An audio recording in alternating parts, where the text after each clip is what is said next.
Hello and welcome everyone. In this tutorial, I'm going to showcase you how you can perform factory reset of Samsung Galaxy Tab A8 device. So let's assume that you have forgotten your password or pattern, or the device is otherwise not booting up properly.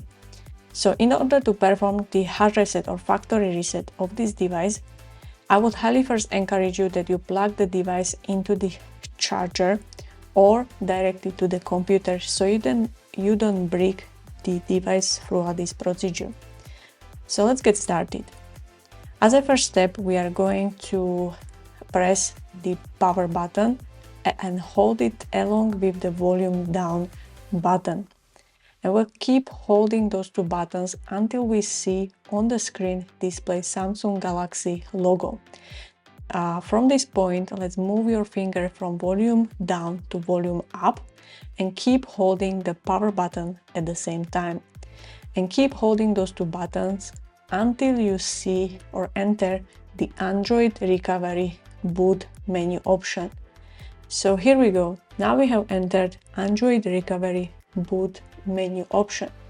In this boot menu, the touch screen does not work, hence we can navigate through the various menu options with volume up and volume down buttons. Let's press 4 times volume down in order to select Wipe Data Factory Reset menu option. Let's confirm this menu option by pressing power button. Then we need to confirm that we indeed would like to perform factory data reset. So let's click on the volume down and confirm with power button again. At this point, device will start wiping data on the device.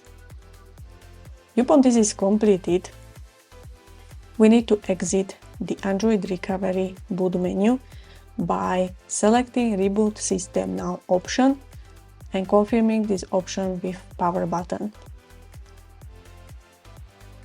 At this point, it will take some time till the device boot up into the initial default state, upon which you can start configuring this device from the scratch. And this concludes actually today's tutorial, and I will see you in the next one. Bye!